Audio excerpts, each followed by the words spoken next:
countries, especially the ones related to online scam and also online gambling. And recently, listener, we had a recorded interview with the director of Indonesian Citizen Protection at the Ministry of Foreign Affairs, Judha Nugraha. We talk about the recent repatriation of Indonesian citizens from Myanmar who are allegedly involved, whether being a perpetrator or even a victim in the trafficking in persons related to online gambling and online scam.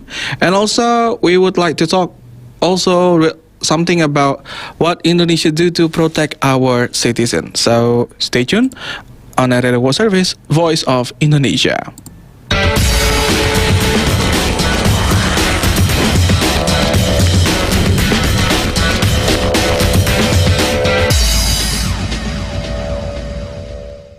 Voice of Indonesia from Indonesia to the world. So, listener, 46 Indonesian citizens recently repatriated from Myanmar. Some of them are allegedly victims of human trafficking related to online gambling and also online scam. So, how is the ongoing process for these 46 Indonesian citizens, and how does Indonesia protect her citizens from such trafficking? Here is in the VOI talk with Indonesian Citizen Protection Director of the Ministry of Foreign Affairs, Mr. Judha Nugraha. So, Pak Judha, I would like to know, so it is said that not all of the 46 people are the victims. I would like to know, how is the evaluation process so far that the ministry has known? Yeah, thank you, Steve. I can confirm that the Ministry of Foreign Affairs has facilitated the repatriation of 46 Indonesian citizens from Myanmar, Myanmar. They are now has arrived safely in Indonesia, and Ministry of Foreign Affairs has handed over them to Ministry of Social Welfare for further process, including rehabilitation and reintegration process. Okay, but but the ministry is still monitoring them, or really full handover to the other ministry? Yes, we have full handover them to Ministry of Social Welfare. Now they are in the process of further investigation and to know the process, and to identify them whether or not they are victim of human trafficking. Ministry of Foreign, Ministry of Social Welfare is working closely with National Police.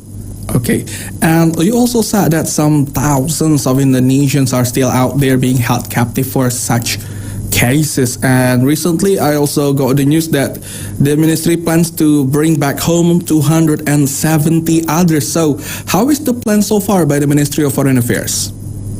Yeah, I have to admit that we don't have the exact number, how many Indonesian living in Myanmar area, because all of them are going into Myanmar through illegal channel, and they are not reported themselves to our embassy in Yangon. But until today, we have received report from 270 Indonesian nationals living in Myanmar, and they asked us to help them to repatriate to Indonesia. So we are working closely with related institution in Myanmar as well as in Thailand to help them crossing the border from Myanmar to Thailand, and then we will facilitate their repatriation to Indonesia. And sir, related to this case, we also know that some cases from China, it was so viral about some celebrities, local celebrities in China also get into similar cases. I would like to know that what is the main MO for this trafficking that the ministry has detected? We have recorded, firstly, this case back in 2020. At that time, we received only 15 reports of online scam, especially in Cambodia. But now, until February this year, we have recorded more than 6,800 online scam cases across 10 countries, including Myanmar. But I have to say that handling these cases in Myanmar is the most complicated one, because we are already aware that Myawaddy area is a conflict zone. There are armed groups operating in Myawaddy and control the area. So we have to deal with it carefully to make sure that all Indonesian nationals safely going back to Indonesia from that area. Okay, and also about the 10 countries, could you please mention which countries? Cambodia, Myanmar, Laos, Vietnam, Thailand, Malaysia, Philippines, United Emirates Arabs, South Africa, and last Belarus. Okay, so they are spread not only in ASEAN but also some other countries. But related to ASEAN, has this been a concern about ASEAN countries? And if it has been a concern, how is the current cooperation to handle this case? Yes, that's very true. Through our diplomacy, we would like to raise awareness. This is not only a problem for Indonesia, but of course a problem for other countries, not only in our region, but also at global level. Up until now, we have received information that country of origin for the victim of online scam operation is coming from 59 countries. So this is a global problem, and we need a global response. So in this case, we do intensive diplomacy, be it at bilateral level or regional level, including multilateral level. At bilateral level, we have intensive communication with Myanmar, Thailand, Cambodia, and other countries. At regional level, we have ASEAN cooperation. During Indonesia chairmanship in ASEAN, we have successfully agreed ASEAN Leaders Declaration on combating trafficking in person caused by the abuse technologies. So this is one of the critical point of cooperation within ASEAN, and we look forward to implement those commitments. Okay, and this cooperation, of course, is not only about bringing them back home, but I hope that it is also about preventing. So if there has been some prevention measures, I would like to know how many of our citizens have been safe before they are going into the same case of trafficking. Yeah, we do understand that this is a cross-border criminality, and this is a complex issue. We need a close cooperation and collaboration from all stakeholders, be it domestically in Indonesia or regional. So in Indonesia, we propose 4 P strategies. The first P is protection of victim. We have to make sure that government of Indonesia give a quick response of every report we receive from our national offices, including in Myawaddy area. Second P is prosecution.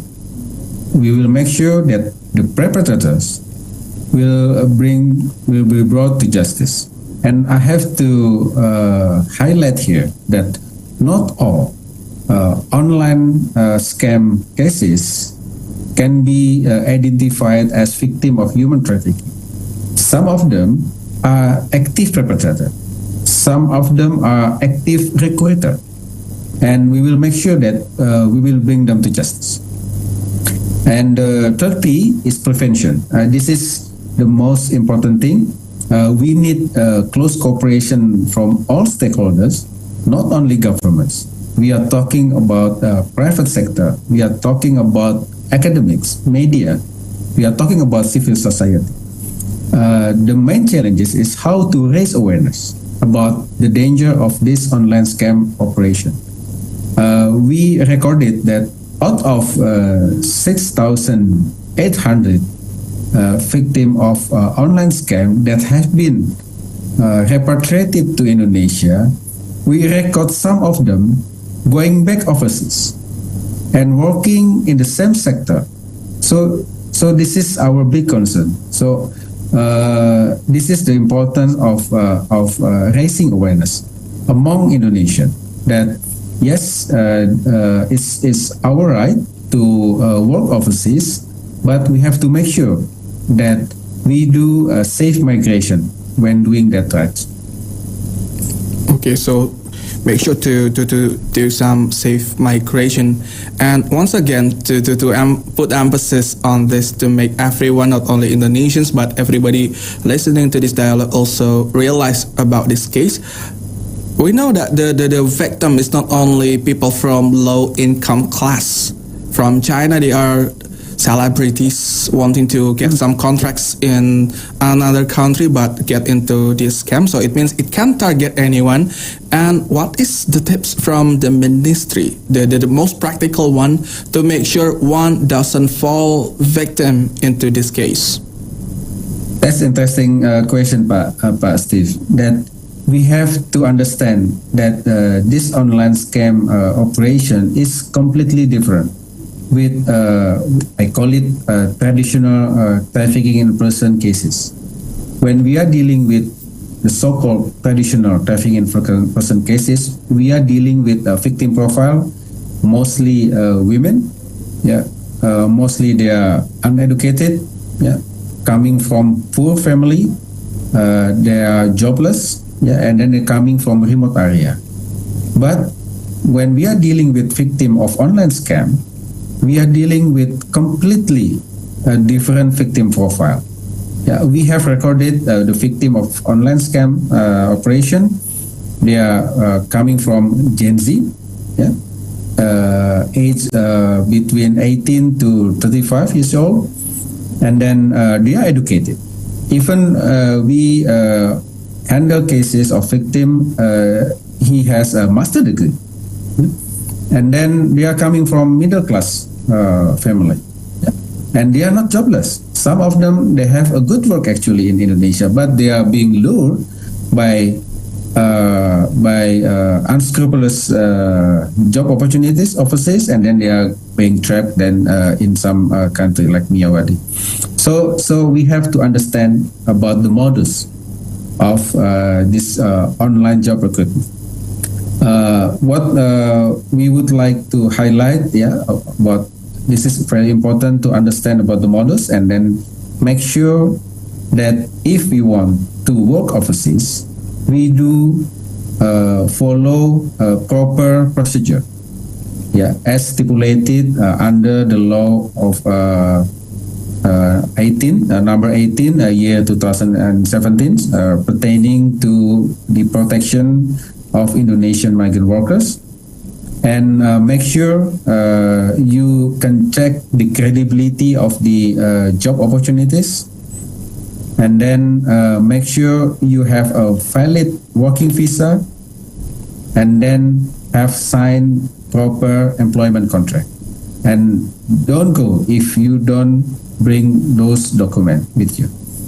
Okay, thank you very much, Pak Judha Nugraha, for joining us, and I wish that the Ministry of Foreign Affairs, which has a lot of work to do, will have the strength and also will have fine smoothness in their job in saving Indonesian citizens. Thank you very much, Pak Judha.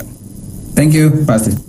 Okay, listener, that is our VOI talk with Bapak Judha Nugraha, Indonesian Citizen Protection Director of the Ministry of Foreign Affairs, and you can listen again to this dialogue on our YouTube channel, VOI Official, and also the application RRI Digital. Voice of Indonesia.